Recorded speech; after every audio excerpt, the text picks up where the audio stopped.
जय हिंद प्यारे साथियों। आशा करते हैं कि आप सभी अच्छे होंगे और मन लगाकर तो पढ़ाई कर ही रहे होंगे। कैसी चल रही है आप सभी की तैयारी? उम्मीद करते हैं कि आपकी तैयारी एकदम मस्त चल रही होगी और आपकी तैयारी को और ज़्यादा बूस्ट करने का प्रयास हम आपके साथ में कर ही रहे हैं। लगातार कंटिन्यूअसली हम आपको आपके मुकाम तक पहुंचाने के लिए नई नई इनोवेटिव प्रोग्राम हम आपके साथ लेकर के आ रहे हैं। उसी में से ये प्रोग्राम जो आज आप देख रहे हैं, रिवीजन की राह, रिवीजन की जो राह सीरीज है, ये आपको कहीं नहीं मिलेगी, केवल यूट्यूब पर मिलेगी और एजुकेशन वायर सिविल सर्विस परिवार पर मिलेगी। आज हिस्ट्री का ये खास तौर पर इस क्लासेस में हम मॉडर्न हिस्ट्री आपके साथ में डिस्कस कर रहे हैं और मॉडर्न हिस्ट्री का ये पार्ट आपका 3 है। एक पार्ट में ओवरऑल हमने सिलेबस को देखा था, सेकेंड पार्ट में हमने 1857 से लगा करके मुगल एम्पायर का विघटन हुआ, नए राज्यों का उदय हुआ, उन सभी को जाना और 1857 की क्रांति तक चीजें हमने देखी थी। आज हम 1857 की क्रांति और उसके आगे की चीजों को समझेंगे, जानेंगे। आपका बहुत अच्छा उस पर रिस्पॉन्स रहा, बस ऐसे ही अपना रिस्पॉन्स देते रहिएगा और प्यार बरकरार रखिएगा, क्योंकि ये एक टीचर को यदि स्टूडेंट्स का रिस्पॉन्स मिलता है तो पता चलता है कि वो टीचर खास तौर पर जो आपको चीजें पहुंचाना चाहता है, अब तक देना चाहता है, वो पहुंचा पा रहा है। तो ये क्लास आपके लिए बहुत ज्यादा हेल्पफुल है। ज्यादा क्लास है नहीं, मॉडर्न हिस्ट्री की आपकी ये तीसरी क्लास है। हमने पॉलिटी की भी आपकी 3 क्लासें ले ली हैं, वो उनको भी देखिएगा, वो भी बहुत ज्यादा आपके लिए उपयोगी क्लास है। तो चलिए, क्योंकि ये रिवीजन क्लास है, समय ना गवाते हुए ये उम्मीद तो करके चलते हैं कि आपने ऑलरेडी चीजें तो पढ़ी हैं, लेकिन एक तरीके से ये क्लास आपको फ्रेशर करने का प्रयास करेगी। मतलब कि आप देखो, सारी चीजें आप मंजे हुए स्टूडेंट्स हैं, आपने ऑलरेडी बहुत ज्यादा पढ़ा है। हम क्या करेंगे, आपको थोड़ा सा उस पर पॉलिश करेंगे और पॉलिश करके उन चीजों को निखार करेंगे ताकि आप रिवीजन कर सकें, और न केवल ये 2026, 27, 28 के लिए भी बहुत ज्यादा उपयोगी है। क्लियर? चलो, तो अगर पहले अभी तक आपने चैनल को सब्सक्राइब नहीं किया है, न्यू विद्यार्थी हैं, न्यू स्टूडेंट्स हैं, तो सब्सक्राइब कर लीजिएगा। देखिए, एजुकेशन वायर आपकी परीक्षाओं को, खास तौर पर हम यूपीएससी को टारगेट करके कंटेंट आपको प्रोवाइड करवाते हैं, लेकिन इसमें पीसीएस भी आपके लिए बहुत ज्यादा जरूरी है। यहां से पीसीएस का भी तैयारी हो जाएगा, लेकिन हमारा टारगेट यूपीएससी है। स्टूडेंट्स, हम 1 मिनट अपने जो प्रोग्राम चलाते हैं, जो क्लासेस लेते हैं, उसका भी थोड़ा सा प्रचार प्रसार कर देते हैं 1 मिनट में। देखो, मॉर्निंग में डेली बेसिस पर हमारी क्लास होती है 8 बजे, मॉर्निंग में डेली बेसिस पर 8 AM को, और ये होती है करंट अफेयर की क्लास। क्या होती है सर? ये करंट अफेयर की क्लास होती है, तो इसको आवश्यक रूप से देखिएगा। तो यूपीएससी का करंट अफेयर यहां से आपका कंप्लीट हो जाएगा, और एक बार देखिएगा, हम बहुत डेप्थ में जाकर के चीजों को लेते हैं। उसके साथ साथ 7 बजे आपकी क्लास होती है डेली बेसिस पर टेस्ट सीरीज, तो उस टेस्ट सीरीज को देखिएगा। हम उसमें विजन आईएएस, दृष्टि आईएएस की टेस्ट सीरीज डिस्कस करते हैं और अपने भी जो इनपुट है वो भी आपको देने का प्रयास करते हैं। और ना केवल टेस्ट सीरीज, हम आपका रिवीजन भी करवाते हैं उसमें, तो रिवीजन तो मल्टीपल टाइम है।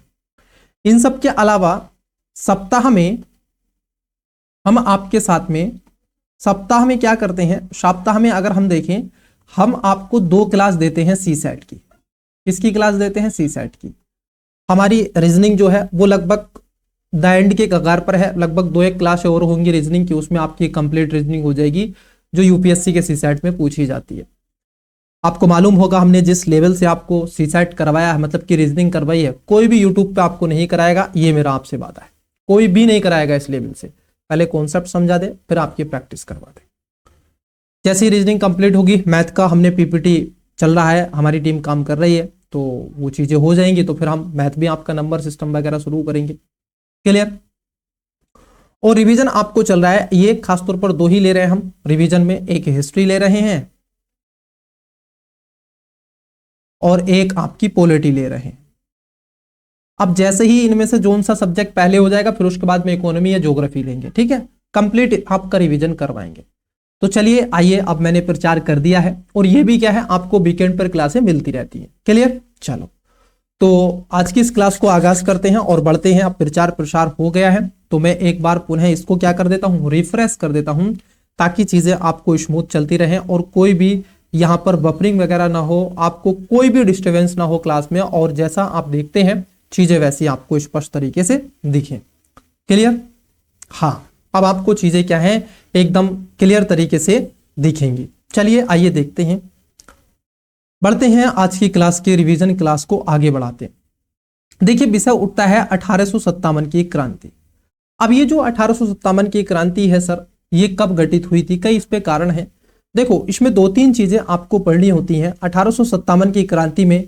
पहली बात तो इसका कारण क्या है, हम आपसे इसके कारण को जानेंगे कि सर 1857 की क्रांति के कारण क्या है। इसका क्षेत्र कहां पर रहा है, कि इसका जो क्षेत्र विस्तार रहा वो भारत के कितने क्षेत्र में रहा, उसके साथ साथ इसमें कौन कौन शामिल हुआ था, कौन कौन क्या थे इसमें शामिल थे, वो भी हम देखेंगे।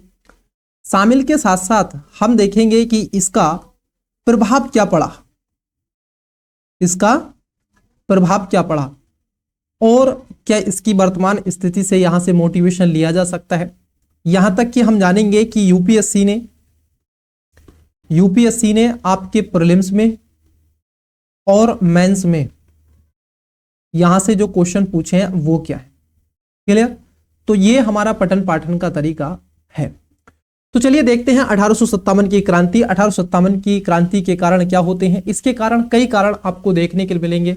उसमें राजनीतिक कारण भी रहेंगे, उसमें जनजाति भी रहेंगी, उसमें खासतौर पर भारत में पड़े अकाल भी रहेंगे, उसके साथ साथ भारत के युवा भी रहेंगे, है ना। तो कई ऐसे रहेंगे इसके अंतर्गत। चलिए आइए देखते हैं, एक एक कारण को समझते हैं। तो सबसे पहले देखते हैं 1857 की क्रांति के कारण क्या रहे हैं। देखो 1857 की क्रांति का कारण, सबसे बड़ा कारण रहता है भारत का आर्थिक शोषण, क्योंकि ब्रिटेन की ईस्ट इंडिया कंपनी ने, ब्रिटेन की ईस्ट इंडिया जो आपकी कंपनी थी, ब्रिटेन की ईस्ट इंडिया जो कंपनी थी, उसने क्या किया था, उसने खासतौर पर भारत का आर्थिक तरीके से शोषण किया था। भारत में ये रेलवे लेकर के आ गए, इन्होंने रोड व्यवस्था को बढ़ावा दिया, इन्होंने डाक व्यवस्था को बढ़ावा दिया, तार व्यवस्था को बढ़ावा दिया। भारत से बहिर्धन गमन का सिद्धांत आपने देखा है, और यहां तक कि जितना हो सके भारत का आर्थिक शोषण करना। यहाँ पे जो खेती है, जो कृषि है, उसका इन्होंने औद्योगिकरण कर दिया, औद्योगिकरण कर दिया, और जो भारत के खेती थी उसको यहां से इन्होंने खत्म करने का प्रयास किया। तो भारतीय जो किसान थे उनके मध्य से भी एक भावना जल रही थी, एक ज्वाला प्रकट हो रही थी, लेकिन जो ज्वाला अंदर अंदर जल रही थी उसको बाहर लाने का जो काम किया वो 1857 की क्रांति ने किया। मैं कहूं उस ज्वाला में घी डालने का अगर काम किया तो 1857 की क्रांति ने किया। दोषपूर्ण भूराजस्व व्यवस्था, इनके जो टैक्स थे, हमने देखा था, आपको जो लास्ट क्लास हुई थी उसमें तीनों को हमने जाना कि किस तरीके से आपकी जमींदारी प्रथा लेकर के आए, जमींदारी प्रथा से कैसे भारतीय किसानों का शोषण हुआ। उसके साथ साथ जो आपकी रैयतवाड़ी व्यवस्था थी, इस रैयतवाड़ी व्यवस्था ने भारतीय किसानों की रीढ़ ही तोड़ दी, और ये जो महालवाड़ी व्यवस्था थी, ये जो महालवाड़ी व्यवस्था थी, बचा कुचा रही सही कसर इसने पूरी कर दी। तो ये व्यवस्थाएं थी जिसके चलते आपको दोषपूर्ण भूराजस्व व्यवस्था मिली, जिसके चलते आपका 1857 की क्रांति देखने के लिए मिलेगी। किसानों का आप देखोगे आर्थिक दुर्दशा होना, किसानों की आर्थिक दुर्दशा होती हुई प्रतीत होती है। इसमें एक सबसे बड़ा कारण ये देखने के लिए मिलता है कि जहाज रानी, इसका उदाहरण अगर आप मुझसे पूछेंगे तो मैं कहूंगा जहाज रानी इसका सबसे बड़ा उदाहरण है। किसानों की जो आर्थिक दुर्दशा वो ऐसे हुई थी, जरा समझना, मैं आपको एक उदाहरण से समझाता हूं। हुआ क्या था, क्योंकि उस समय भारत पर ब्रिटिश ईस्ट इंडिया कंपनी औपनिवेशिक भारत था ब्रिटेन का, तो यहां पर जो आर्थिक गतिविधियां थी, व्यापारिक गतिविधियां थी, वो ईस्ट इंडिया कंपनी करती थी, ना कि भारत के व्यापारी करते थे। करते भी थे तो बहुत लिमिटेड वो किया करते थे। लेकिन होता क्या था, किसानों से उसी माल का उत्पाद करने के लिए जो मध्यस्थ थे उनके द्वारा कहा जाता था, जमींदारों के द्वारा कहा जाता था और वो उसी चीज का उत्पादन करते थे। वन फॉर एग्जाम्पल मान लीजिए कपास। जहाज रानी ने कहा कि जाओ जमींदारों से और भारत के किसानों से कहो कि कपास उत्पादन करें। इस वर्ष डिमांड क्या है, मार्केट में ज्यादा है, और कितना, 100 मैट्रिक टन वो क्या कर दें, 100 मैट्रिक टन वो कपास का उत्पादन करें। अब जमींदार ने जाकर के किसानों से कहा कि आपको 100 मैट्रिक टन क्या करना है, उत्पादन करना है कपास का। कपास का 100 मैट्रिक टन आपको उत्पादन करना है। किसानों ने उत्पादन किया, ठीक। नेक्स्ट वर्ष क्या हुआ, किसानों की अपनी प्रवृत्ति है, क्योंकि अब जब उनसे 100 मैट्रिक टन उत्पादन हुआ तो थोड़ा सा उनको प्रॉफिट हुआ, लेकिन ये जो दोषपूर्ण भू राजस्व व्यवस्था थी इसके तहत उनका खून चूसने का काम किया करते थे। उस पे चराई टैक्स लगता था, रखाई टैक्स लगता था, सिंचाई टैक्स लगता था, नलाई गुड़ाई जुताई सब टैक्स लगते थे। तो कई तरीके के टैक्स उस समय हुआ करते थे। तो जो 100 मैट्रिक टन इन्होंने उत्पादन किया, जहाज रानी ने लिया और अंतरराष्ट्रीय बाजार में बेचा, तो उसका लाभ थोड़ा मिला किसानों को। लेकिन अब किसानों को लाभ मिला तो किसानों के मस्तिष्क में एक चीज चली गई थी कि देखो पिछले लास्ट ईयर्स क्या किया था हमने, 100 मैट्रिक टन उत्पादन किया था कपास का, तो इस बार मार्केट में डिमांड ज्यादा रहेगी, इस बार हम क्या करेंगे, 150 मैट्रिक टन क्या कर देंगे, उत्पादन कर देंगे कपास का, 150 मैट्रिक टन। किसानों ने कपास बो दिया और पहले ही किससे, जहाज रानी का अभी ऑर्डर भी नहीं आया था। और जहाज रानी का ऑर्डर आता है कि जाओ जमींदारों और भारतीय किसानों से कहो कि इस बार कपास की मांग मात्र 50 मैट्रिक टन की है, क्योंकि लास्ट ईयर्स हमने 100 मैट्रिक टन लिया था जो अब तक माल बिका है, तो इस बार हम केवल 50 मैट्रिक टन उत्पादन की बात करेंगे।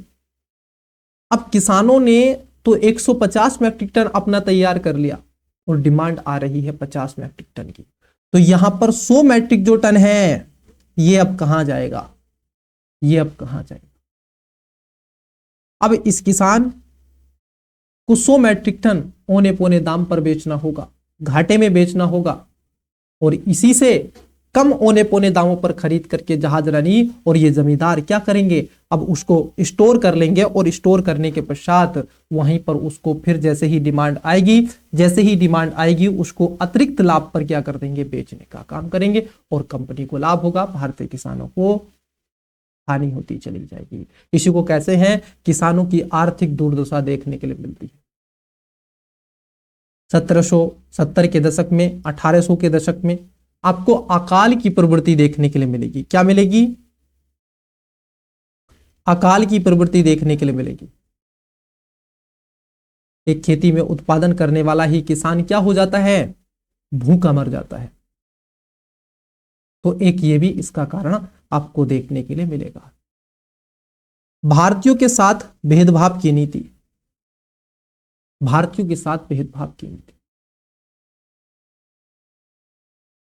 जो ब्रिटेनियन थे, जो ब्रिटिशर्स थे, वो उच्च होंगे, सभ्य होंगे, और भारतीय क्या होंगे, जो इंडियंस होंगे वो इंडियंस क्या होंगे, निम्न होंगे, नीच होंगे, अछूत होंगे, कमजोर होंगे, दबे कुचले होंगे, असभ्य होंगे। भारत के धर्म में 1000 कमियां होंगी, ईसाई धर्म में सारी खूबियां ही खूबियां होंगी। तो कई ऐसी प्रवृत्तियां आपको देखने के लिए मिलेंगी, जैसे चर्बी वाला कारतूस, जैसे चर्बी वाला कारतूस। सर ये चर्बी वाला कारतूस क्या है, ये जो आप चर्बी वाले कारतूस की बात करते हैं, ये जो आपका चर्बी वाला जो कारतूस है, जो चर्बी वाला कारतूस है, इसका कारण को जरा समझना। इस चर्बी वाले कारतूस से 2 प्रॉब्लम थी, एक तरफ हिंदू को तो एक तरफ मुस्लिम को, जो सैनिक हुआ करते थे उस समय के जो पुलिस डिपार्टमेंट था उसमें। क्योंकि हिंदुओं के लिए गाय की चर्बी, हम हिंदू गाय को पवित्र मानते हैं, उसकी हम पूजा करते हैं, वो हमारे लिए एक पूजनीय है, हमारे धर्म में, हमारे सनातन में, हमारे सिद्धांतों में। हम मुस्लिम, हमारे लिए पिग अछूत है, चिड़ है, घिन्न है, हम पिग को, शुअर को छू नहीं सकते। हमें पाप लगेगा। हमारे धर्मों में उस चीज को नीच बताया गया है, हम उसको टच नहीं करेंगे, हम उससे दूर रहेंगे। अब यहां पर ये कंट्राडिक्शन देखने के लिए मिलता है। ब्रिटेन की ईस्ट इंडिया कंपनी ने यहीं से फूट डालो राज करो की नीति का काम करना स्टार्ट कर दिया।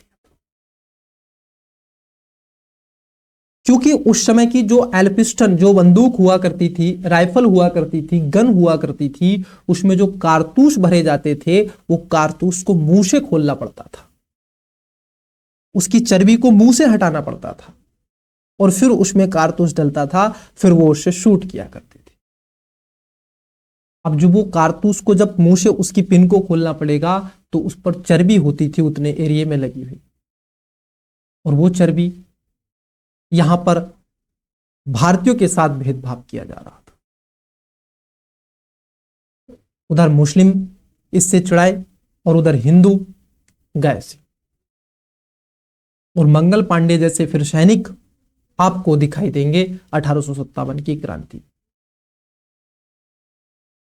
सरकारी नौकरियों से भारतीयों को वंचित करना।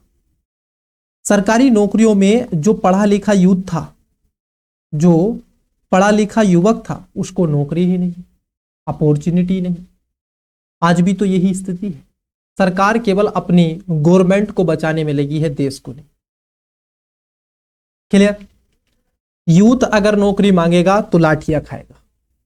शिक्षक यदि उनके हक की अधिकार लड़ने के लिए जाएगा तो उसको उठा करके जेल में डाल दिया जाएगा।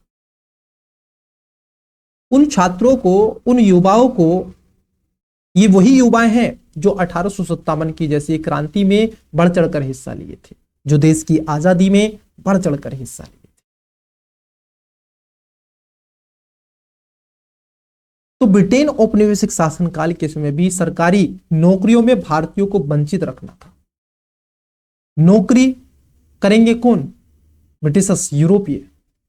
और उनके वेतन भत्ते कहां से जाएंगे? भारतीयों से जाएंगे। और भारत के लोग बेरोजगार रहेंगे, भारत का पढ़ा लिखा युवा बेरोजगार रहेगा। आज भी तो यही हो रहा है। फर्क बस इतना है, आज उपनिवेश नहीं है, आज उपनिवेश नहीं है। जितने भी मंत्री, एमएलए हैं, सांसद हैं, विधायक हैं, उनके बच्चे देखो विदेशों में पढ़ते हैं, इंग्लिश बोलते हैं। न केवल इंग्लिश बोलते हैं, वो जर्मनी बोलते हैं, फ्रांस बोलते हैं, रशियन बोलते हैं, अमेरिकन बोलते हैं, अन्य कई भाषाएं बोलते हैं। और जो यहां के निवासी हैं, जो यहां के आम नागरिक हैं, उनको कहा जाता है कि अपनी संस्कृति बचाओ, अपना धर्म बचाओ। उनको कहा जाता है कि अपनी मातृभाषा बचाओ।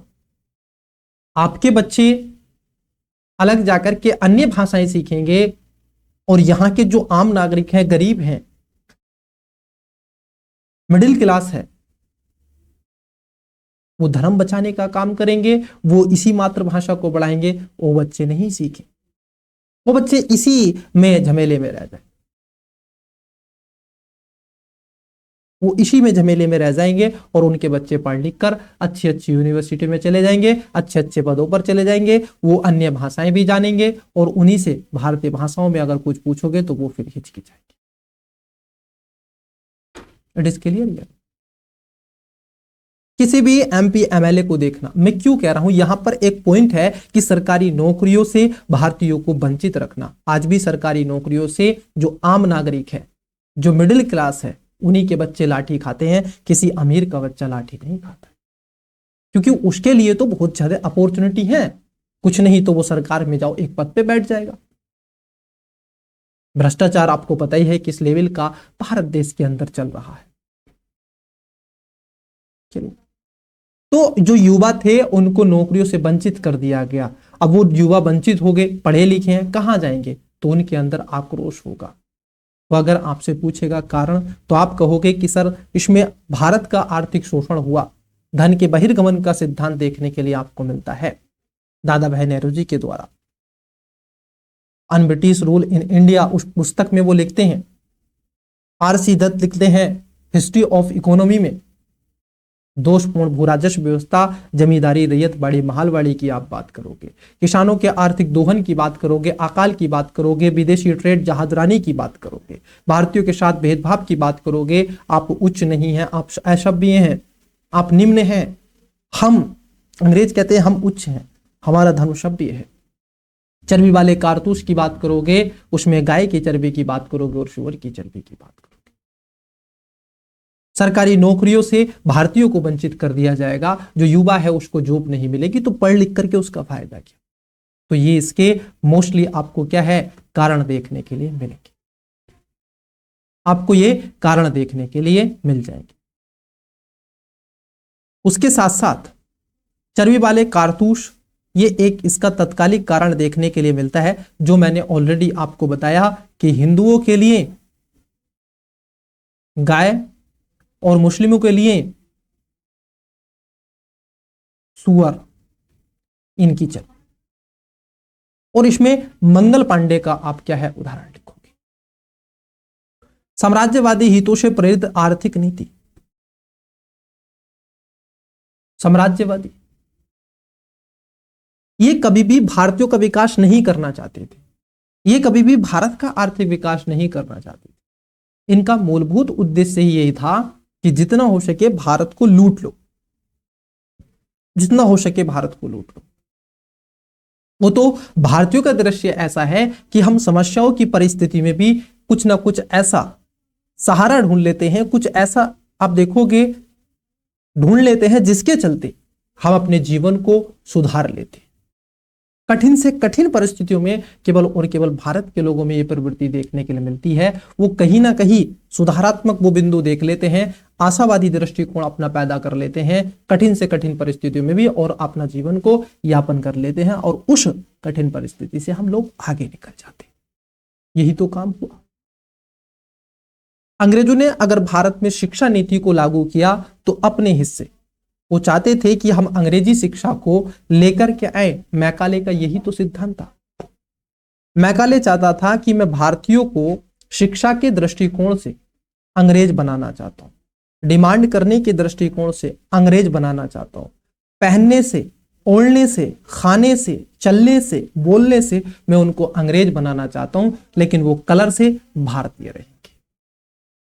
अगर वो इस सभी दृष्टिकोण से भारतीय नहीं रहेंगे, ब्रिटिशर्स हो जाएंगे, अंग्रेज हो जाएंगे, तो फिर वो मार्केट में डिमांड करेंगे। हमारे देश के नागरिकों को, हमारे देशवासियों को वो जो कोट है उसकी आवश्यकता नहीं है, लेकिन पहनते हैं। आप पहनिए मई जून के समय में कोट, देखिएगा हालत क्या हो जाएगी आपकी। आप पहनिए ना मई जून के महीने में, अगर आप कोट पैंट पहनेंगे, आप देखिए हालत कितनी गंभीर हो जाएगी। क्योंकि हमारे यहाँ का ट्रॉपिकल रीजन है, हम उष्णकटिबंधीय क्षेत्र में रहते हैं, हम उपोष्णकटिबंधीय क्षेत्र में रहते हैं, हम शीत कटिबद्ध क्षेत्र में नहीं रहते। पूरा का पूरा यूरोप शीत कटिबद्ध में बसा हुआ है, उनको जरूरत है उस कोट पैंट की। हम विरोधी नहीं है, मैं विरोधी नहीं हूं किसी भी वस्त्र का, लेकिन मैं आपको एक पर्सपेक्टिव बताने का प्रयास कर रहा हूं कि अंग्रेजों ने अगर कुछ चीज आपके यहां पर की तो उसका हित और अहित देखिए। भारत में अगर अंग्रेज फैक्ट्री लेकर के आ रहे थे तो उनका उद्देश्य था कि यहां माल बनाओ और यहीं पर बेचो।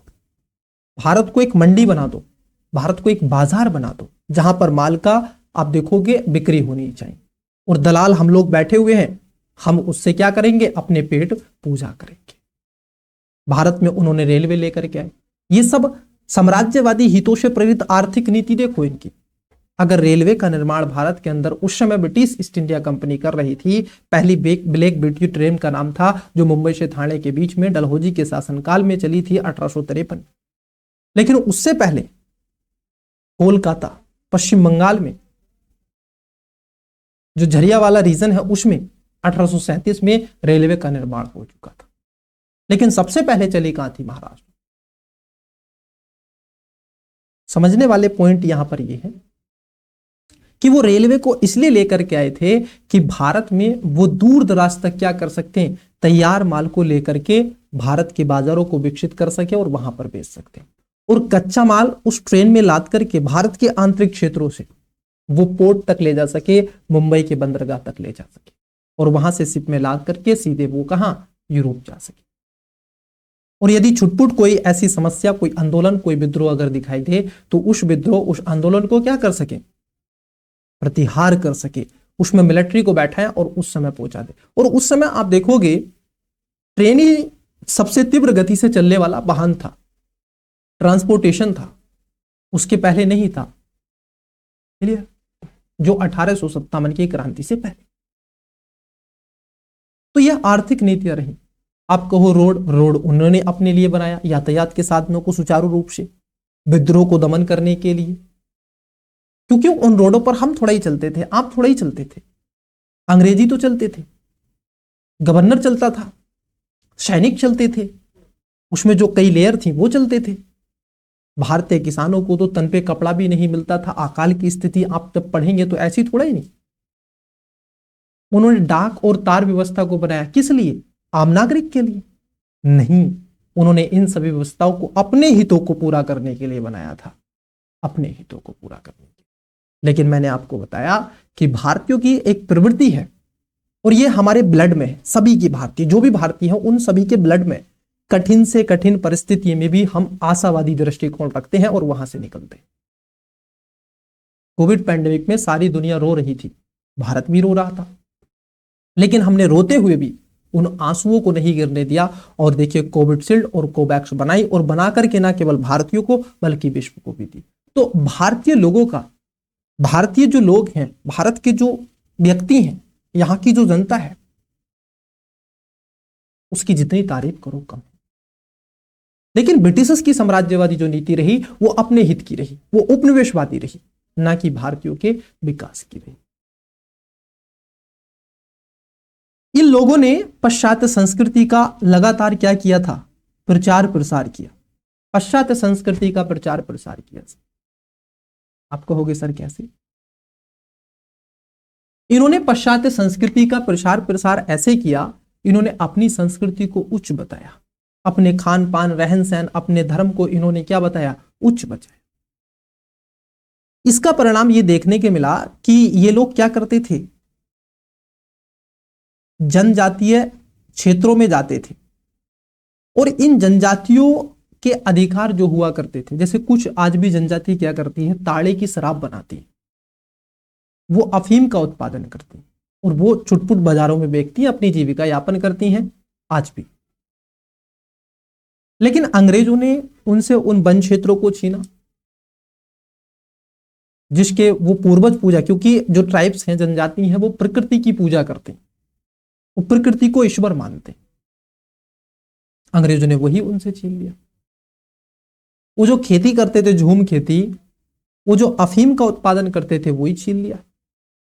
और रही सही कसर, उन्होंने अंग्रेजों की जो नीति थी कि धर्म का प्रचार प्रसार करो और ईसाई धर्म को जितना हो सके भारत में फैला दो, तो जो शूद्र कम्युनिटी थी, जो यहां पर शूद्र थे, माफ कीजिए, जो यहां पर शूद्र थे, उसमें से बहुत बड़ी जनसंख्या ने ईसाई धर्म को अपनाया। जो जनजाति थी, जो आदिवासी थे, जो पिछड़े थे, जो वंचित थे, जिनको एक पार्टिकुलर धर्म के द्वारा प्रताड़ित किया जा रहा था, तो उनको एक ऑप्शंस मिला और उस ऑप्शंस को उन्होंने चुना और अन्य धर्म को उन्होंने अपनाया। आज अगर आप इस्लाम की बात करते हैं तो यही है। भारत में ईसाई अगर आपको मिलेंगे, क्रिश्चियन अगर आपको मिलेंगे, तो कौन है सर? ये सब वही लोग हैं, भारत के ही लोग हैं। लेकिन उन्होंने धर्म क्यों अपनाया? क्योंकि वो प्रताड़ित थे। तो इन्होंने संस्कृति का प्रचार प्रसार किया। जनजाति कभी भी अपनी संस्कृति, देखो होता क्या है, जब आप किसी के अस्तित्व पर ठेस पहुंचाने लगते हैं, तब आप किसी की संस्कृति को निम्न दिखाने लगते हैं और अपनी संस्कृति को उच्च बताने लगते हैं। जैसे वन फॉर एग्जाम्पल, मान लीजिए मैं अगर मुस्लिम हूं और आप मान लीजिए हिंदू हैं, मैं मुस्लिम हूं और आप हिंदू हैं। अब मैं मुस्लिम होने के नाते आपके धर्म में 1000 कमियां निकालूं और आप हिंदू होने के नाते मेरे मुस्लिम धर्म में 1000 कमियां निकालूं, तो दोनों में प्रतिक्रिया हो रही है। और यदि आमने सामने हो तो दोनों में हाथापाई होगी। दो व्यक्तियों की लड़ाई फिर सामूहिक लड़ाई हो जाएगी, क्योंकि ये धर्म की लड़ाई हो जाएगी। और यूपीएससी ने भी इस पर बड़ा अच्छा एक पैसेज पूछा था बहुत अच्छा यहाँ पर उन्होंने खासतौर पर ऐसे पूछा था कि मुझे अपने धर्म में क्या है, कमियां दिखती हैं, अपने धर्म में कोई कमी नहीं दिखती, बाकी के धर्म में, दूसरों के धर्म में कमियां दिखती हैं। आई थिंक ये ऐसे, हाँ ऐसे नहीं पूछा था, ये कॉम्प्रिहेंशन में पूछा था। हर एक व्यक्ति को दूसरे के धर्म में कमियां दिखी हैं और अपने धर्म में कोई कमी नहीं दिखती, ऐसा ही होता है।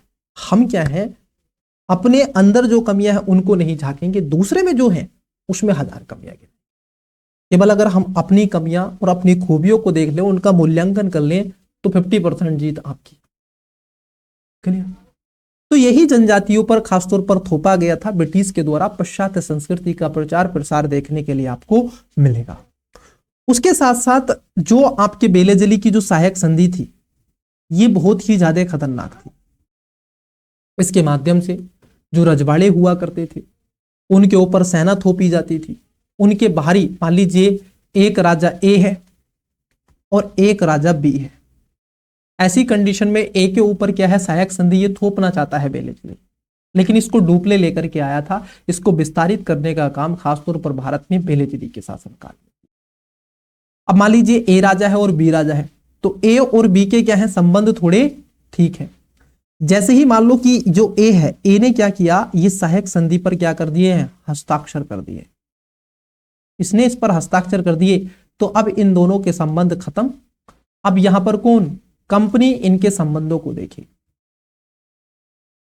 भारी हस्तक्षेप, किसी भी आप भारी मतलब कि खासतौर पर जो अमेरिकन है उसको आप नौकरी पे नहीं रखोगे। जो सेना होगी वो कंपनी की सेना होगी राजा के पास में, उसके वेतन भत्ते राजा देगा, लेकिन काम किसके कहने पर करेगी, ब्रिटेन की ईस्ट इंडिया कंपनी के कहने पर करेगी, राजा के कहने पर वो सेना काम करेगी। तो ऐसे कई दृष्टिपात आपको नजर आते हैं, उसमें एक सहायक संधि भी है। मतलब कि सहायक संधि के पश्चात आप रजवाड़े हैं, आप राजा हैं इस देश के, उस क्षेत्र के, पार्टिकुलर रीजन के, आपकी शक्ति पर अगर सहायक संधि पर आपने हस्ताक्षर कर दिए तो आपकी शक्ति 0/सन्नाटा हो जाएगी। आप ब्रिटेन की कंपनी के क्या हो जाएंगे, कठपुतली बन के रह जाएंगे। लॉर्ड बेलेजली की आप देखोगे, लॉर्ड डलहौजी की जो हड़प की नीति है, हड़प की नीति, इसके माध्यम से, हड़प की नीति के माध्यम से डॉक्ट्रिन ऑफ लैप्स कहा जाता है। आपने देखा होगा कि 1856 में अवध का इसने विलय कर लिया था। किसके आधार पर, कुशासन के आधार पर। इन अंग्रेजों को यह निर्धारित करने का अधिकार किसने दे दिया कि कौन सा रजवाड़ा कुशासन है और कौन सा सुशासन है। सबसे बड़े तो ये अंग्रेज ही कुशासन थे, लेकिन इन्होंने अवध के नवाब को, अवध के शासक को ही कहा कि आप तो कुशासित हैं, आपसे शासन ही नहीं चल पा रहा है, आप तो यहाँ के लोगों का शोषण कर रहे हैं, दोहन कर रहे हैं, इसलिए हटो, अब आपको समाप्त करते हैं, अब हम यहाँ की सत्ता और बागडोर संभालेंगे। ये सारा काम कौन कर रहा है, डलहौजी कर रहा है। सूरत हो, सतारा हो, सबलपुर हो, इन सबका विलय किया जा रहा है, अपने क्षेत्र को विस्तारित कर रही है अब इस समय की। तो जो राजा होंगे, छोटे बड़े रजवाड़े होंगे, वो भी क्या करेंगे, 1857 की क्रांति में आपको एक्टिव होते हुए प्रतीत होंगे। ये हड़प की नीति, डॉक्ट्रिन ऑफ लैप्स कहा जाता है इसको, कि यदि किसी राजा का कोई उससे उत्पन्न संतान नहीं है तो उसको गोद लेने का अधिकार नहीं, और गोद लेकर के यदि वो किसी को पालता है तो वो उस सत्ता का, उस राजा का वंशज नहीं होगा और उसका उत्तराधिकार उसको नहीं दिया जाएगा। उस राजा के रजवाड़े को कंपनी क्या कर लेगी, हड़प लेगी, क्योंकि उसकी कोई संतान नहीं है।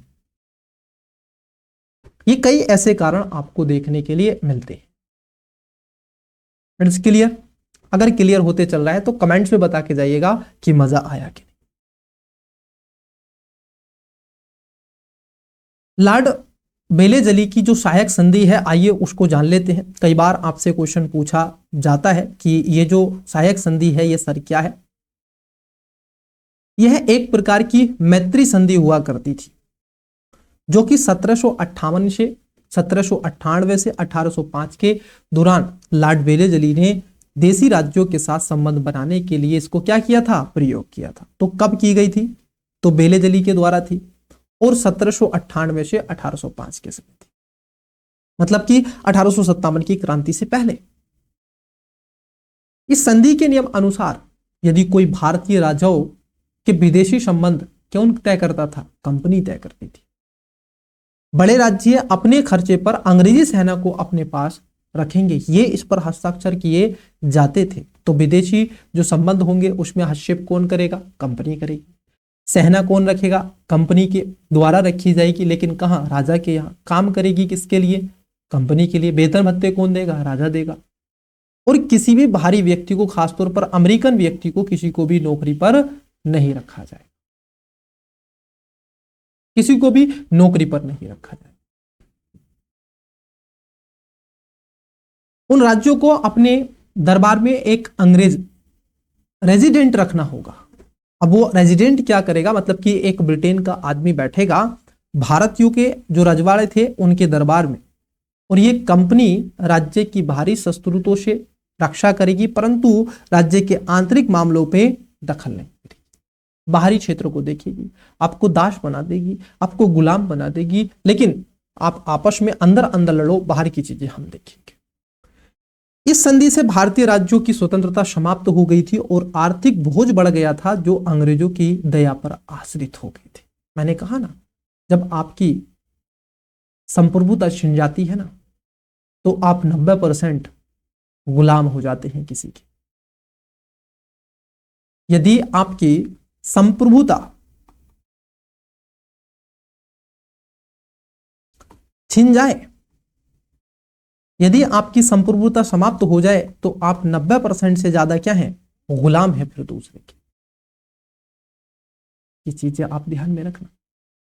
और ये चीजें खासतौर पर एज ए गर्ल्स पर ज्यादातर हमारे समाज में जो पैट्रियार्की है, पेरेंटियल जो समाज है, उसमें देखने के लिए मिलती है। हमारी इस क्लास में डेली बेसिस पर हमारी बहुत प्रिय विद्यार्थी हैं जो लगातार क्लास में आती भी हैं। एक प्रॉब्लम उन्होंने बताया, साझा किया कि सर ऐसे इशू भी आपको देखने के लिए मिलते हैं।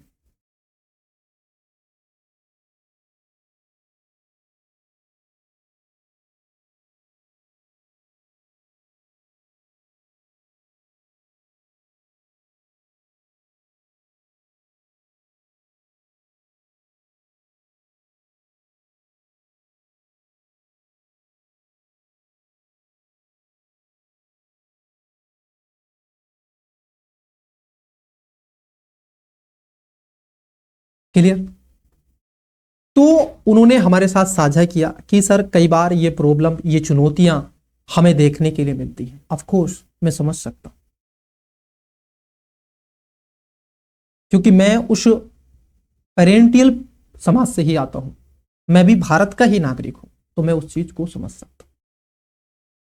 अब आप उस चीज को देखिएगा, जब आपकी संप्रभुता छिन जाती है तो आप 90% गुलाम हो जाते हैं, दास हो जाते हैं। ये बात सही है। तो यही तो हुआ इस मेले जली की सहायक संधि के माध्यम से।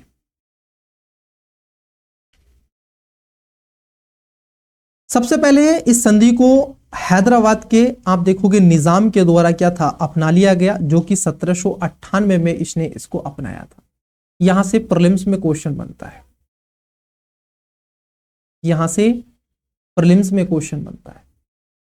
वस्तुतः इस संधि के दो प्रमुख उद्देश्य हुए थे। पहला उद्देश्य था इनका कि भारत को नेपोलियन के हस्तक्षेप से सुरक्षित रखना, क्योंकि लगातार यूरोप में नेपोलियन का प्रकोप बढ़ता चला जा रहा था। नेपोलियन बोनापार्ट, आपको जो वर्ल्ड हिस्ट्री है वो पढ़ाने का कभी मौका मिला तो बताएंगे आपको वर्ल्ड हिस्ट्री में क्या। इससे भी देखो, मॉडर्न हिस्ट्री से ज्यादा इंटरेस्टिंग वर्ल्ड हिस्ट्री है।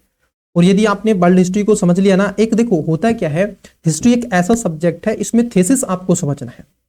और हॉरिजॉन्टल देखो, आप जब ऊपर से नीचे देखते हैं ना तो बड़ी सरल लगती हैं चीजें, और जब आप नीचे से ऊपर देखते हैं ना तो बड़ी कठिन लगती हैं चीजें, समझना।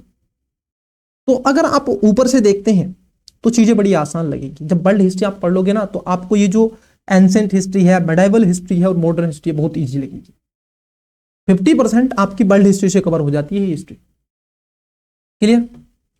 भारत में साम्राज्य का विस्तार करना, तो दो बड़े उद्देश्य थे इसके। पहला उद्देश्य था कि नेपोलियन का लगातार प्रकोप बढ़ रहा था, उससे सुरक्षा कैसे मिल सके, और भारत में उनके साम्राज्य का विस्तार कैसे हो सके, वो ये चाहते थे।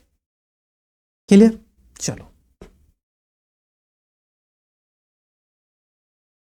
जानते हैं कि डलहौजी के द्वारा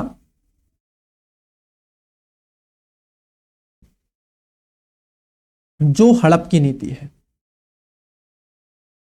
यह हड़प की नीति क्या है सर? इसने भारत के कई राज्यों को हड़प लिया, जो काम कर रहे थे, अच्छा कर रहे थे, उन रजवाड़ों की शक्ति को ही क्या कर दिया? समाप्त कर दिया। भारतीय देशी रियासतों के संदर्भ में डलहौजी ने इस नीति का अनुसरण किया। वस्तुतः इस डलहौजी की नीति का उद्देश्य साम्राज्य का क्या करना था? विस्तार करना था।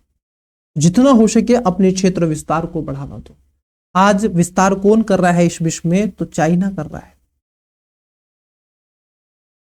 और उसकी भी ये हड़प की नीति है। Belt and road initiative, belt and road initiative BRI के माध्यम से चाइना यही करता है। पैसे देता रहता है, देते रहता है, देते रहता है, और फिर उसको एक जाल में फांस लेता है, रण जाल में। फिर कहता है ठीक है आपसे नहीं होगा।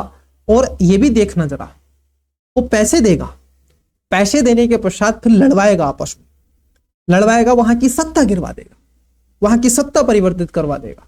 सत्ता परिवर्तित करवाने के पश्चात फिर कहेगा कि देखो आपका इतना शोषण और दोहन हो गया है। क्योंकि जब दो कंट्री या एक देश आपस में ही अंदर उसमें फूट पड़ जाती है, वो लड़ जाता है, वो देश जल जाता है ना, तो उसके पास आर्थिक रूप से वो सक्षम नहीं रह पाता है कि अब जिससे लिया है उसका दे सके। ये चाइना बहुत कर रहा है इस दुनिया में। बांग्लादेश में इसी ने करवाया, पूरा का पूरा श्रीलंका इसी ने जलवाया, पाकिस्तान रहता ही है, क्लियर। नेपाल में इसी की देन है।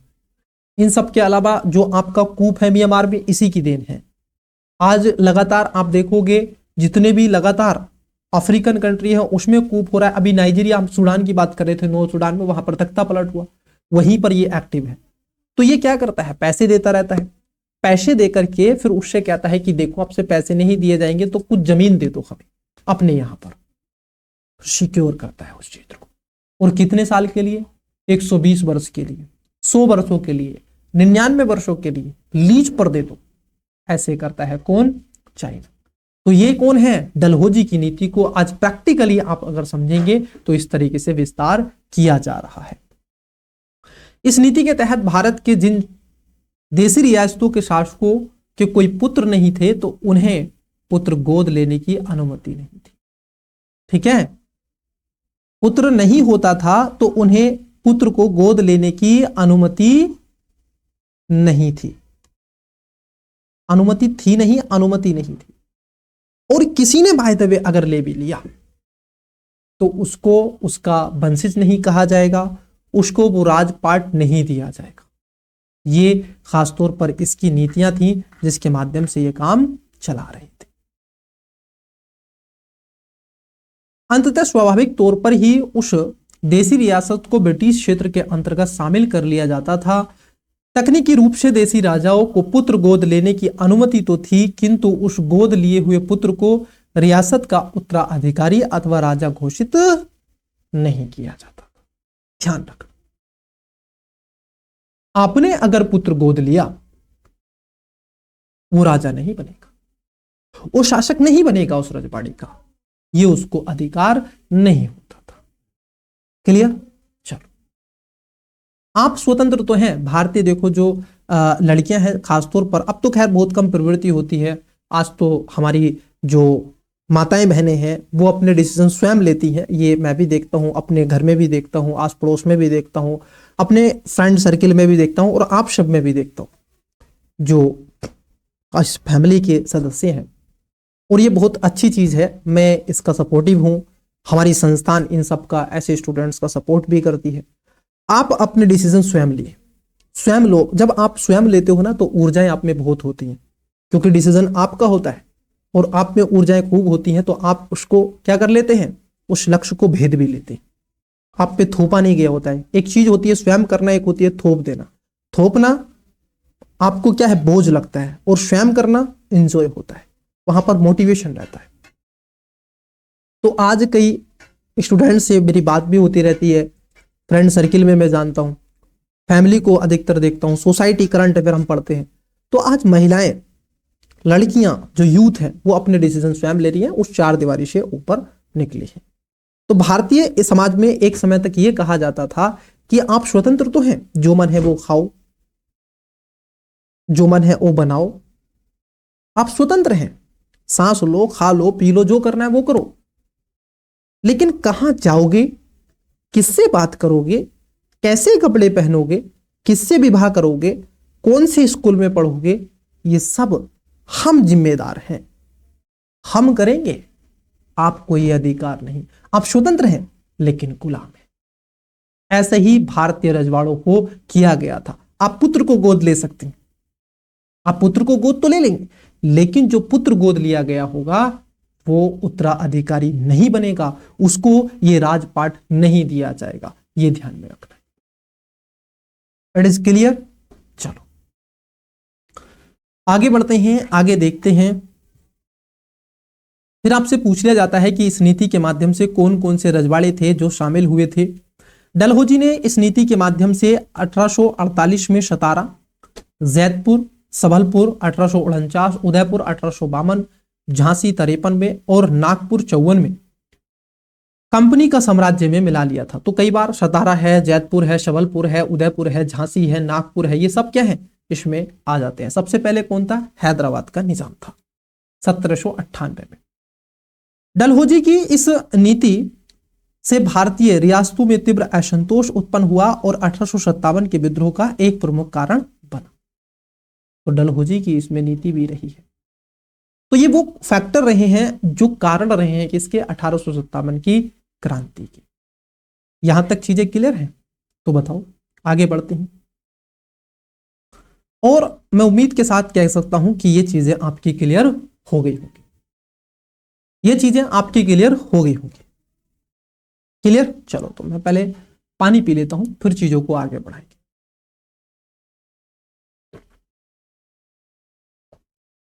एक एक पॉइंट आपको केवल आराम से बैठ के सुनना है, याद करवा दूंगा क्लास में। अगर 2 से 3 बार आपने क्लास को रिवीजन कर लिया, नहीं देख लिया केवल रख के, ऐसे समझ लिए पक्का आपका रिवीजन, आपको कोई नहीं रोक सकता और आपके क्वेश्चन गलत नहीं होंगे हिस्ट्री में या जो भी सब्जेक्ट हम आपको पढ़ाएंगे उसमें।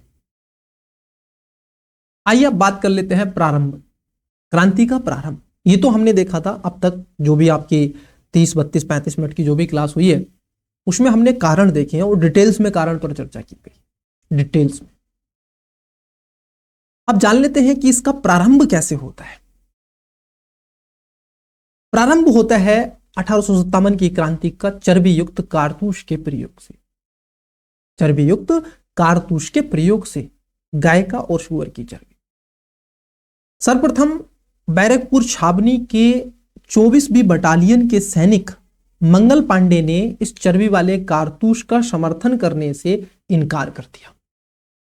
वो कहते हैं कि हम इस कारतूस को, ये जो गन है आपकी आयल पिस्टन जो गन थी उस समय की, उसमें कारतूस को क्या था, मुंह से तोड़ना होता था, फिर उसमें डालना होता था, फिर क्या होता था, हम उस पर निशाना दाग सकते थे। तो जो बैरकपुर छावनी थी जहां पर वहां पे बटालियन रहा करती थी, उसके एक सैनिक थे मंगल पांडे, उन्होंने इनकार कर दिया कि मैं इसको नहीं यूज करूंगा। जब मंगल पांडे ने इसको इनकार किया तो उनको प्रताड़ित किया गया, और जब प्रताड़ित किया गया तो मंगल पांडे ने उसकी प्रतिक्रिया दी और 29 मार्च 1857 को आदेश देने वाले अधिकारी पर मंगल पांडे ने गोली मार दी और उसको हत्या कर दी। 29 मार्च 1857 को जिस अधिकारी ने आदेश दिया उस अधिकारी को ही गोली मार दी, उसी को ही शूट कर दिया। अब इसके परिणाम स्वरूप ब्रिटेन की उस छावनी में, जो बैरकपुर छावनी थी, मंगल पांडे को गिरफ्तार कर लिया जाता है और 8 अप्रैल 1857 को सार्वजनिक क्षेत्र पर ले जाकर के मंगल पांडे को सभी सैनिकों को दिखाया गया ताकि उनके अंतर्गत डर बैठाया जा सके, ये आगे चल के ब्रिटिश के प्रति आवाज ना उठा सके। क्या कर दिया गया था, फांसी पर लटका दिया गया। 8 अप्रैल 1857 को। आप देखिए कितनी जल्दी चीजें हुई हैं। 29 मार्च, मार्च 31 का होता है सर, 2 दिन और 8 अप्रैल को, मतलब 9 दिन और 10वें दिन जाकर के फांसी पर लटका दिया। इन्वेस्टिगेशन इतना फास्ट, और मात्र 8 से 10 दिन में मंगल पांडे को फांसी। जस्टिस देखिए, न्याय देखिए, क्योंकि कानून भी उनका, न्यायाधीश भी उनका, रस्सी भी उनकी, सारी चीजें उनकी, जमीन हमारी, देश के नागरिक हमारे, और फांसी पे लटकने वाले हमारे। वो तो थे विदेशी। इतनी जल्दी, इतना तीव्र आपने नहीं देखा होगा किसी भी, आज भी किसी भी मर्डर में अगर आप देखते हैं इतनी फास्ट तरीके से नहीं होती है चीजें। और वहां तो मात्र 7 से 8 दिन में ही क्या हुआ, फांसी पर लटका दिया। जब मंगल पांडे को फांसी पर लटकाया गया 8 अप्रैल 1857 को, तो देश के अंदर और बटालियन में एक सनसनी फैल जाती है, एक ज्वाला प्रकट हो जाती है कि अगर किसी ने विद्रोह किया इस बात का कि ये जो चर्बी वाला कारतूस है, हम इसको इस बंदूक के अंतर्गत, इस राइफल में यूज नहीं कर सकते हैं, क्योंकि हमारे धर्म के अंदर जो गाय की चर्बी है उसको वर्जित बताया गया है, और ये थे पांडे। तो इसलिए उधर मुस्लिमों ने भी इसका विरोध किया कि सुअर की चर्बी होती है, हम उसको नहीं लगाएंगे, अपने मुंह पे नहीं लगाएंगे। अब क्या था, देश के अंदर विद्रोह शुरू हो जाता है, और बैरकपुर छावनी से यह विद्रोह शुरू होता है। आगे चल के 10 मई, इस क्रांति में 10 मई 1857 को मेरठ की छावनी से 20वीं बटालियन द्वारा इसको शुरू कर दिया जाता है। बैरकपुर छावनी में मंगल पांडे को फांसी पर लटकाया गया अप्रैल में, 8 अप्रैल को, और 10 मई को ये स्टार्ट हो जाता है मेरठ से 20वीं जो बटालियन थी। और ये लोग हाथों में ज्वाला लेकर के, जो आप देखते हैं कई फिल्मों में, चल देते हैं और रातों रात चले जाते हैं ये 10 से, और 12 मई को रात भर चलते हैं, ये दिल्ली पहुंच जाते हैं। दिल्ली में बहादुर शाह जफर हुआ करते थे, दिल्ली के रजवाड़ी उस समय, मुगल बादशाह बहादुर शाह जफर, और वहां पर पहुंचते हैं। 12 मई को ये क्रांतिकारियों ने दिल्ली पर अधिकार कर दिया और बहादुर शाह जफर को क्रांति का नेता घोषित किया। एक बिंदु आपको बताना चाहता, जब ये क्रांतिकारी 12 मई को दिल्ली में पहुंचे थे, जब ये क्रांतिकारी 12 मई को दिल्ली में पहुंचे थे, तो बहादुर शाह जफर से इन्होंने आह्वान किया कि मुगल बादशाह बहादुर शाह जफर, ये जो देश के अंदर घृणित अपराध हो रहे हैं, और ब्रिटेन की ईस्ट इंडिया कंपनी जो हमारे देश के नागरिकों को, सैनिकों को इस तरीके से फांसी पर लटका रही है, हमने इसके प्रति एक मोर्चा किया है, हमने क्रांति की है, और हम इसका विरोध करेंगे। आप उसका नेतृत्व संभालिए और दिल्ली से आप इसका नेता बनिए। मुगल बादशाह बहादुर शाह जफर ने मना कर दिया, प्योर मना कर दिया। उसका भी एक रीजन था। अब कई विद्यार्थियों के अंतर्गत आएगा, सर जी ये सब कैसे? आपको याद होगा हमने लास्ट क्लासेस में आपको बताया था कि 1765 में अवध की संधि हुई थी, और उसी समय दिल्ली की भी संधि हुई थी, और पूरी दिल्ली की जो सत्ता थी ना, वो ब्रिटेन के हाथों में आ गई थी। मुगल बादशाह बहादुर शाह जो जफर थे, दिल्ली के लाल किले में उस समय रहा करते थे, जो आज भी है। दिल्ली के लाल किले के पीछे एक तालाब था, बिल्कुल जस्ट उसके पीछे एक तालाब था। आज पता नहीं है, आई डोंट नो, लेकिन उस समय था। तो आपको बता दें, मुगल बादशाह बहादुर शाह जफर जो अंतिम थे, मुगलों के शासक अंतिम थे, उनकी सत्ता, उनकी शक्ति का प्रभाव उस तालाब तक भी नहीं था, उस तालाब तक भी नहीं था। उनकी शक्ति का विस्तार केवल और केवल उस लाल किले की 4 दीवारी के अंदर तक सीमित था, बाहर तक नहीं था। गेट से अगर आपने बाहर कदम रखा मुगल बादशाह बहादुर शाह जफर, तो ब्रिटेन की आपने जमीन पर रखा है, ब्रिटेन की जो अधिपत्य है, ब्रिटेन का जो औपनिवेशिक भारत है उस पर रखा है, आपने अपनी पर नहीं रखा। आपकी तो केवल लाल किले तक सीमित है, बस, उससे ज्यादा नहीं। अब इतनी बड़ी दिल्ली और मुगल बादशाह बहादुर शाह जफर अंतिम शासक मुगलों का, कहां तक? दिल्ली के लाल किले तक उसकी सत्ता क्या रह जाती है? सिमट कर रह जाती। तो इसलिए मुगल बादशाह बहादुर शाह जफर को पता था कि मेरी सत्ता तो केवल लाल किले तक ही सीमित है, मैं बाहर कैसे जाऊंगा और कैसे मैं इस चीज का विद्रोह कर सकता हूं। तो उन्होंने मना कर दिया। परंतु बीवी बीवी होती है, भारत की जो नारी है, महिलाएं हैं, महिला तो महिला होती है।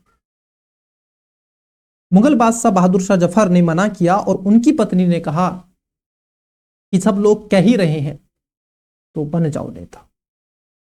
मुगल बादशाह के जो कानून पहले थे उनको लागू कर दो और यहां का नेतृत्व संभालो और खास तौर पर उखाड़ फेंको यहां से ब्रिटेन की ये आधिपत्य सत्ता और जाओ बनो नेता। अब इतने में सुनकर के बहादुर शाह जफर ने हां भर दी और कहा ठीक है, मैं दिल्ली से इसका प्रमुख नेतृत्व करूंगा। तो इसलिए दिल्ली के अगर नेतृत्व आपसे पूछे जाएंगे तो कौन करते हैं? मुगल बादशाह बहादुर शाह जफर करते। लेकिन परिणाम उनकी मौत के साथ समाप्त होता है। उनको रंगून भेजा जाता है और रंगून भेजा जाता है, रास्ते में ही उनकी मृत्यु हो जाती है। अगर मैं बता दूं आपको तो मार दिया जाता है। कारण, जब संधि हुई थी तो उनसे कहा गया था कि आपकी सत्ता केवल लाल किले तक सीमित है और आप जोश में आकर के होश को बैठे और आपने बाहर तक हमारा विद्रोह कर दिया, हमारे ही कानून आपने उखाड़ फेंक दिए। तो इसलिए उन्होंने उसको मार दिया। लेकिन यहां पर एक ट्विस्ट आपने ये देखा कि एक व्यक्ति मना करता है, जैसे ही उसकी पत्नी ने कहा फिर व्यक्ति वो कहता है ठीक है जान भी चली जाए लेकिन मैं अब क्या करूंगा? आपका नेतृत्व करूंगा। फिर उन्होंने नेतृत्व किया दिल्ली से। तो ये दिल्ली की कहानी है। ये बहादुर शाह जफर अंतिम शासक हुए मुगल साम्राज्य के। It is clear? क्लियर है तो एंजॉय के साथ कमेंट्स जरूर करते रहिएगा और बता करके जाना है आपको क्लास कैसी लगी है। आइए कुछ नेताओं के बारे में जान लेते हैं, क्योंकि अलग अलग जगह पर अलग अलग नेतृत्व इसका हुआ। तो प्रमुख नेताओं के नाम है, विद्रोह की स्थिति है और केंद्र रहे हैं क्या, तो कई बार आपसे पूछा जाता है। दिल्ली में बहादुर शाह जफर और वक्त खां, क्योंकि जब इनकी मृत्यु हो गई थी फिर वहां पर वक्त खां आ गए थे, ठीक है। और ये क्या थे? 11 मई को 1857 ये दिल्ली में थे। नाना साहब और जो आपके तत्या टोपे थे ये 5 जून 1857 को कानपुर में कौन थे? नाना साहब थे, तत्या टोपे थे। लखनऊ में बेगम हजरत महल और बिर जिस कादिर। लखनऊ में बेगम हजरत महल का एक महल भी बना हुआ है, जो लखनऊ का नेशनल पार्क है ना, वहां पे जू है एक। तो मैं उसमें गया था, विजिट किया था, तो मैंने देखा था वहां पे। तो वहां पर भी गया था बेगम हजरत महल में। जब उस टाइम पे आई थिंक 8 रुपए की पर्ची थी या 2 रुपए की पर्ची थी, काफी दिन हो गए, लगभग 2019 में मैं गया था।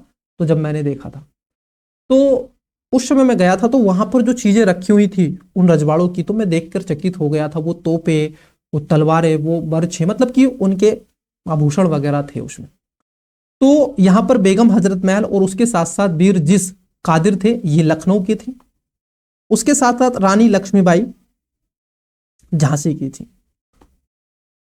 एक यूरोपीय राइटर है, वो कहता है कि लड़ती हुई वीरगति को प्राप्त हुई मर्दानी थी, वो देखी थी ऐसी जो झांसी की रानी लक्ष्मीबाई थी, है ना।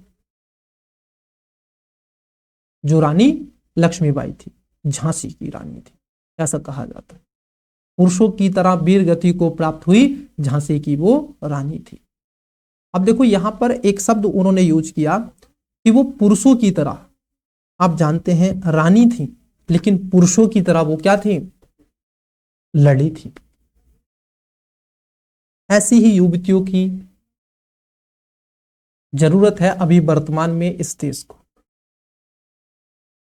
गुलामों की नहीं।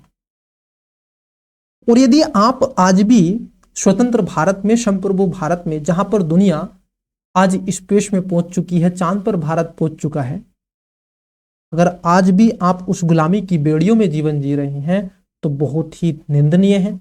आप जागो, अपने अधिकारों को पहचानो, ये जो गुलामी व्यवस्था है इसको छोड़ो और त्यागो, इससे बाहर निकलो, अपने डिसीजन लो। आपके लिए विभिन्न प्रकार के कानून हैं, आपके लिए हर चीज है, और आप आज हर एक क्षेत्र में अपॉर्चुनिटी महिलाओं के लिए खुली हुई है, राष्ट्र और अंतरराष्ट्रीय स्तर पर। म्हारी छोरी किसी से कम है कि, देखे वाली मूवी?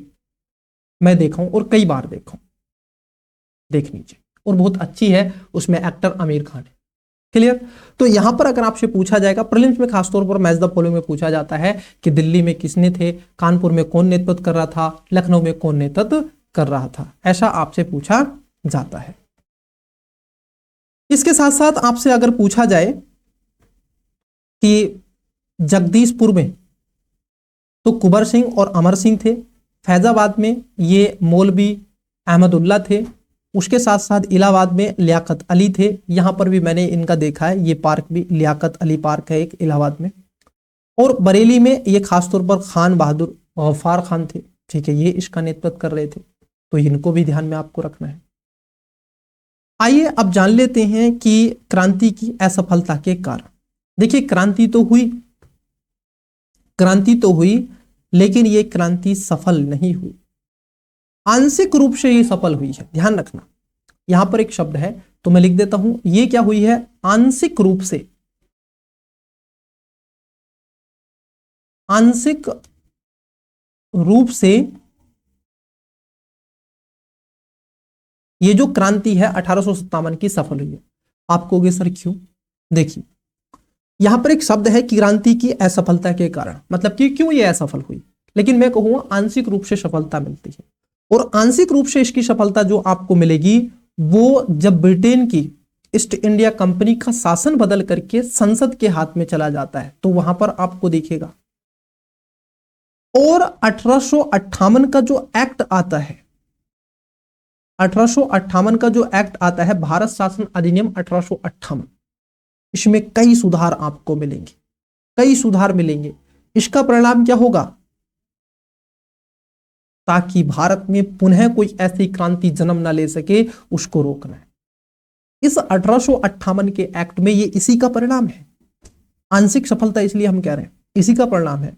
अब गवर्नर जनरल के पद को वायसराय बनाया जाएगा, कैनिंग था अंतिम गवर्नर जनरल और प्रथम वायसराय। जो विस्तारवादी नीति थी उसको अब अविस्तारवादी में तब्दील कर दिया जाएगा। जो उत्तराधिकार ली गई संतान थी रजवाड़े की, और उसको उत्तराधिकार नहीं कहा जाता था, यदि कोई संतान को लेता है, गोद लेता है, उसको पुत्र की संज्ञा नहीं दी जाती थी, उत्तराधिकार नहीं मिलता था, अब उसको वो भी अधिकार मिलेगा। भारतीय संस्कृति में, भारतीय रजवाड़ों में हस्तक्षेप की नीति को ये फॉलो करेंगे। भारत में एक सचिव का पद बनाएंगे जो भारत की देखरेख करेगा, समग्र सारे काम करेगा। इन सब के अलावा इनका मोटो हो जाएगा, इनका टारगेट हो जाएगा, जितना हो सके भारत में ये सशक्त कर दो और रोको, और रोको कहीं फिर से 1857 जैसा विद्रोह ना हो जाए। अंग्रेजों को ये वो पहला ऐसी चोट थी अंग्रेजों की सभ्यता पर, अंग्रेजों के शासन पर, अंग्रेजों के उपनिवेश पर, कि उनके कानूनों पर, कि भारत इतने सक्षम है, भारत के नागरिक अगर ये एकता के जुट में जुड़े तो आपको उखाड़ फेंकेंगे। और स्वाभाविक है, ये छुटपुट से कंट्री आज भी अगर आप देखें, मात्र 4 राज्यों को एक जगह गठित कर दो और पूरे यूरोप को, जनसंख्या में फिर भी ज्यादा बैठेंगे। उत्तर प्रदेश, बिहार, मध्य प्रदेश, पश्चिम बंगाल और उसके साथ साथ आपका राजस्थान, इनको मिला दो, एक अलग सेपरेट देश बना दो, और देखो जनसंख्या के दृष्टिकोण से बता रहे हैं, केवल इन राज्यों की जनसंख्या और बिहार की, केवल इन जो गंगा यमुना के दोआब के जो क्षेत्र है ना, गंगा यमुना की जो बसाहट है, इस क्षेत्र में जो जनसंख्या है, पूरे यूरोप की जनसंख्या नहीं है जितनी जनसंख्या इस एरिया में बसती है। तो जरा सोचो उस समय तो कितने होंगे, और यूरोप में कितने से नागरिक होंगे उस समय। तो आंशिक सफलता रही है इसकी, ठीक है, पूर्ण रूप से असफल नहीं रहा है। यहां से मोटिवेशन मिला है, आज भी मिलता है। आगे के क्रांतिकारी जो आपको मिलेंगे वो तभी तो मिलेगा। पुलिस एक्ट बनाया जाएगा, इसी का परिणाम। तो ये सफल रही है, आंशिक रूप से सफल रही है। चलो, तो इसमें असफलता के कारण क्या कर रहे हैं कि कुल नेतृत्व का अभाव रहा है। ये बात सही है कि यहां पर कुशल नेतृत्व आपको नहीं मिलेगा, कुशल नेतृत्व आपको नहीं मिलेगा। जो रजवाड़े थे, जो रजवाड़े लड़ रहे थे ना, वो देश के लिए नहीं लड़ रहे थे, ये ध्यान रखना। उनका केंद्र बिंदु था उनका राज्य, वो केवल अपने उस क्षेत्र को, उस राज्य को, उस किले को बचाना चाहते थे। बाकी का देश दुनिया का क्या होगा नहीं मतलब है। हमारा रजवाड़ा, हमारा जो क्षेत्र है वो स्वतंत्र रहना चाहिए, उनके उत्तराधिकारी बने रहने चाहिए, वो इसलिए लड़ रहे थे। संगठनात्मक एकता का अभाव था, बिल्कुल। इसमें आम नागरिक भी थे, कोई इसका नेतृत्व नहीं कर रहा था संगठित रूप से। क्षेत्रीय या विद्रोह देखने के लिए आपको मिले, छुटपुट देखने के लिए मिले, इसलिए तो इसको दबा लिया गया जीबी में।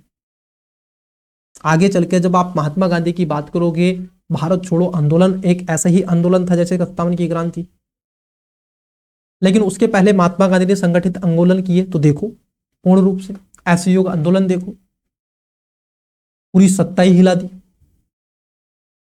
भारतीय शिक्षित वर्ग जो था क्रांति से दूर रहना, जो शिक्षित वर्ग था क्योंकि उसको रोजगार चाहिए था भाई, तो उसमें से क्या था, कुछ को तो रोजगार दे दिया, कुछ को शामिल कर लिया भर्ती में, है ना, तो कुछ को कोई पद दे दिया, कोई करप्टेड हो गया, भ्रष्ट हो गया, ठीक है, तो वो बिचौलिए के रूप में, मध्यस्थों के रूप में, जमींदारों के रूप में आगे वकील बना दिए गए, डॉक्टर बना दिए गए, अन्य छुटपुट छुटपुट ऐसे पद दे दिए गए कि ठीक है आप इधर कर लो, तो ये दूर रहे। युवा वर्ग इससे रहा था, जो शिक्षित वर्ग था वो नहीं चाहता था कि मेरी शिक्षा का हनन हो, वो तो भाई नौकरी करना चाहता था। क्रांतिकारियों में राष्ट्र की जो भावना का अभाव था, ये लड़ तो रहे थे लेकिन इनको ये नहीं पता था हम क्यों लड़ रहे हैं। ये लड़ तो रहे थे लेकिन इनको ये नहीं पता था हम क्यों लड़ रहे हैं। जानते हो क्यों? एक यूपीएससी ने मेंस में क्वेश्चन पूछा, हिस्ट्री का क्वेश्चन है, और क्वेश्चन ये पूछा कि भारत ब्रिटिश औपनिवेशिक शासन काल के समय एक देश था, एक राष्ट्र नहीं। रीजन एंड दैट कि क्रांतिकारियों में राष्ट्रीय एकता की भावना नहीं थी। देखो, देश के लिए आपके 4 तत्व बहुत जरूरी है, हमने पॉलिटी में आपको ऑलरेडी बताया और कई बार बता चुके हैं। वहां पे जनसंख्या होनी चाहिए, वहां पे भूमि होनी चाहिए, दूसरा, तीसरा वहां पर सरकार होनी चाहिए और संप्रभु होना चाहिए। ये तीनों थे सर, जनसंख्या भी थी, भूमि भी थी और सरकार भी थी, ब्रिटेन की उपनिवेशिक सत्ता। लेकिन क्या नहीं थे? संप्रभु नहीं थे। इन नागरिकों के अंतर्गत जो देश के उस समय के नागरिक थे, ये क्योंकि विभाजित थे रजवाड़ों में, तो इनमें राष्ट्र की एकता नहीं थी। आज आप देश के लिए जान देते हैं, आज आप सीमा पर खड़े होकर देश के लिए लड़ते हैं। आप कोई मुद्दा उठाते हैं सोशल मीडिया पर, तो देश में आप चाहते हैं कि ये ऐसा हो जाए, तो आज आप राष्ट्र के लिए लड़ते हैं। आप इस दुनिया के किसी भी कोने में रहते हो और भारत में अगर आपने जन्म लिया हो, आपको एक बार जरूर भारत की याद आएगी और वहां पर गर्व से कहोगे कि मैं भारतीय था। ये भारत की मिट्टी है और भारत का कल्चर है। अगर आप वास्तव में भारत को जानते हैं, तब भारत के इतिहास के पन्नों को पढ़ा है। तो राष्ट्रीय भावना का अभाव था। केवल ये रजवाड़ों के लिए लड़ रही थी, उनके राजाओं की सेना लड़ रही थी, और वो सेना लड़ रही थी जो खासतौर पर आपस में राजाओं से राजा लड़ते थे। वो सेनाएं लड़ रही थी, वो अपने क्षेत्र को ही बचा रहे थे, ना कि देश को बचा रहे थे।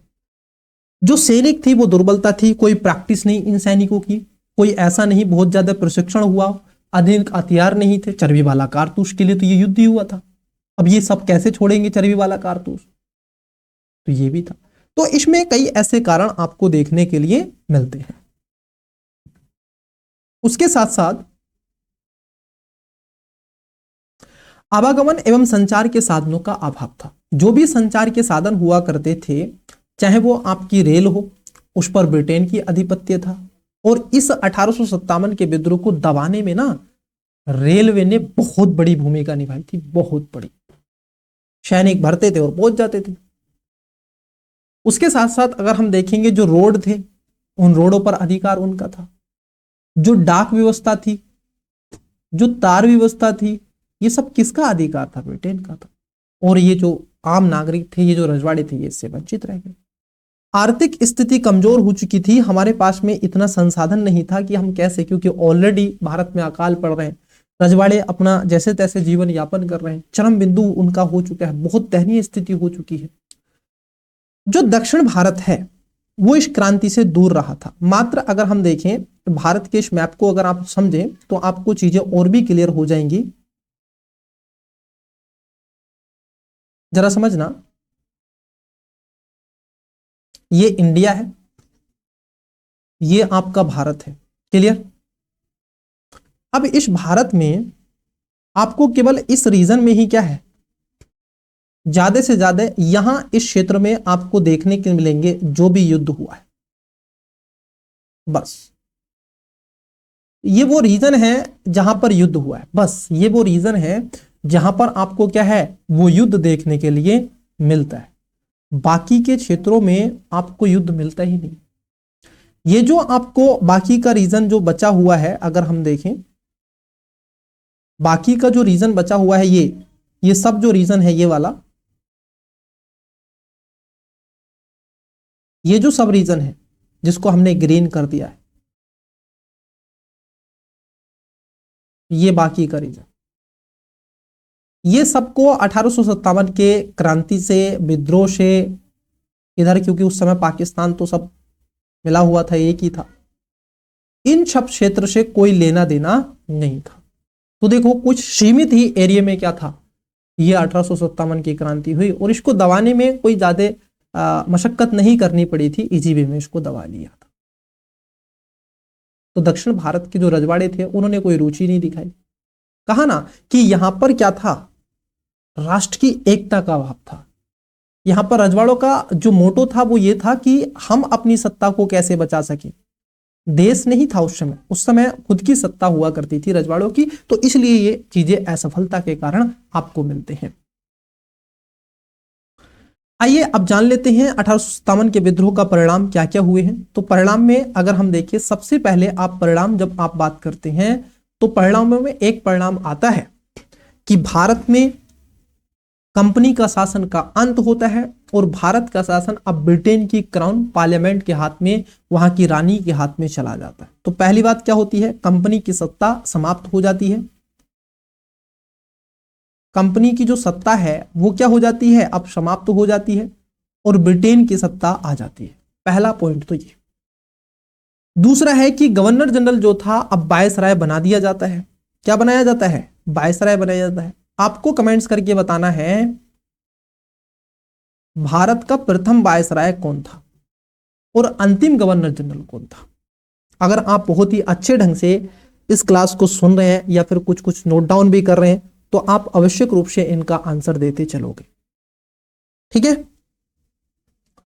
भारत के सचिव का पद बनाया गया जिसमें 15 सदस्य हुआ करते थे, और ये सब के सब 15 क्या थे, अंग्रेज हुआ करते थे। ये भी ध्यान में रखना। इन व्यक्तियों को पता नहीं है भारत क्या है, यहाँ की संस्कृति क्या है, यहाँ की सभ्यता क्या है, लेकिन ये सचिव बनेंगे और सचिव की जो कार्यकारी परिषद है ये वहां पर बैठेंगे और डिसीजन देंगे। और ये सचिव रिपोर्ट करेगा किसको, वायसराय को, ब्रिटेन की संसद को, पार्लियामेंट को। उसके बाद आता है आपके सेना में भारतीय जो सैनिकों की तुलना में यूरोपियों का अनुपात बढ़ गया था। पहले अनुपात क्या हुआ करता था, 5:2 हुआ करता था, अब अनुपात हो गया 3:2। 3:2 मतलब कि 3 अगर भारतीय सैनिक हैं, 3 अगर भारतीय सैनिक हैं तो इनके ऊपर उच्च अधिकारी रहेंगे। उच्च अधिकारी 2 रहेंगे जो कि कौन होंगे, अंग्रेज रहेंगे। कारण है कि कहीं फिर से ये ऐसा विद्रोह ना कर दे, फिर से कोई सैनिक क्या ना कर दे, किसी पर गोली ना चला दे। ठीक। भारतीय रजवाड़ों के प्रति विजय, और आप देखोगे विलय की नीति का त्याग हो जाएगा और भारतीय राजाओं को गोद लेने की अनुमति होगी अब बच्चा, और उसको उत्तराधिकार भी घोषित किया जाएगा। उसको उत्तराधिकार भी अब क्या है, घोषित कर दिया जाएगा। फिर आता है आपका 1858 का भारत शासन अधिनियम, जो अभी मैं आपसे चर्चा कर रहा था, जो कि बड़ा इंपॉर्टेंट है।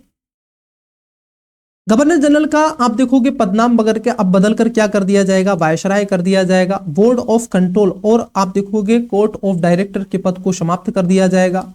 भारत के सचिव के पद का सर्जन होगा और इस सचिव की सहायता के लिए 15 सदस्य होंगे। ये सचिव भारतीय होगा। कौन होगा? भारतीय होगा, मतलब कि ये भारत में रहेगा लेकिन अंग्रेज होगा। और इसके सुशासन के लिए क्या है, 15 सदस्य होंगे। तो देखो अब तक हमने पॉलिटी में क्या क्या आपसे कवर कर लिया, थोड़ा सा पहले उस पर डाल लेते हैं नजर। सबसे पहला जो हमने देखा वो खासतौर पर 1857 से लगा करके 1813 तक का जो वाणिज्यवाद है वो देखा। उसके बाद में हमने औद्योगिकरण को देखा, जिसमें मुक्त व्यापार की नीति आती है, जो कि 1813 से 1857। अब जो आपका चलेगा ब्रिटिश साम्राज्य के स्वरूप में, वो चलेगा आपका वित्त साम्राज्यवाद चरण, मतलब कि खासतौर पर 1858 से 1947 तक के बारे। तो अभी आपकी, क्योंकि ये तीसरी क्लास है, तो हम 5 से 6 क्लास हमने आपसे कही है कि 5 क्लासें आपकी होंगी, ठीक है। तो अब जो आपकी नेक्स्ट क्लास हम लेंगे वो खासतौर पर क्या है, 1857 के बाद का, 58 के बाद का जो साम्राज्य रहा है उसके बारे में आपसे हम क्या है चीजें डिस्कस करेंगे। इट इज क्लियर या नो? बोलो हाँ। इस क्लास में हमने 1857 की क्रांति में बेसिकली चीजों को समझा है, जाना है, एक एक शब्द को हमने डिटेल्स में आपसे डिस्कस किया है, ठीक है। तो चलिए आज की क्लास में इतना ही रहने देते हैं। अगर आपका कोई भी डाउट है तो आप अपना डाउट कमेंट्स में करेंगे, और सुबह शाम जो हमारी 2 क्लासेस तो होती हैं उनमें भी आप जुड़ें, बेटर हमें अच्छा लगेगा, ठीक है। और यदि पहले विद्यार्थी हैं, न्यू एस्पिरेंट्स हैं और सोच रहे हैं यूपीएससी की तैयारी कैसे करें, तो आप हमसे कांटेक्ट कर सकते हैं, चैनल को सब्सक्राइब कर सकते हैं, सारी चीजें आप, अगर मेंटर की जरूरत है, आवश्यकता है, तो आप हमसे बात कर सकते हैं। 24/7 हम आपको चीजें बता देंगे। क्लियर?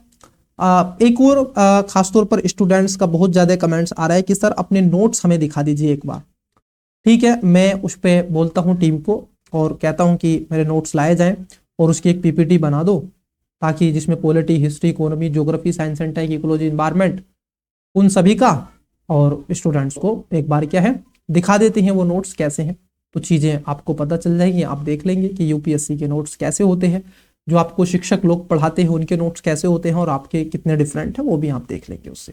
फिर पीपीटी आपको टेलीग्राम पर भी वो प्रोवाइड करवा देंगे। चलिए, तो हमने आपके कमेंट्स को ले लिया है, जो भी विद्यार्थियों को ये था, ठीक है। तो उस पर जल्दी ही आपको वो क्लास मिल जाएगी। आई थिंक कल हम आपको वो क्लास दे देंगे, या फिर जब भी बता देंगे आपको टेलीग्राम पर, कल या फिर जब भी आपको क्लास मिलेगी। ओके, तो चलिए फिर मिलते हैं आपसे किसी और क्लासेस में। तब तक के लिए मन लगा के पढ़ते रहिएगा, और यदि अभी तक चैनल को सब्सक्राइब नहीं किया है कर दीजिएगा। अपने सर्किल में, आप अपने सर्किल में 5 अपने विद्यार्थियों को, माफ कीजिएगा, आपके जो दोस्त हैं, फ्रेंड सर्किल हैं, उनको शेयर कीजिएगा और बोलिएगा जितना हो सके एजुकेशन बायर फैमिली को प्यार दें और सपोर्ट करते रहिएगा। मिलते हैं आपसे किसी दूसरे टॉपिक पर किसी और क्लासेस में, तब तक के लिए बेस्ट ऑफ लक, मन लगा के पढ़ते रहिएगा। बाय।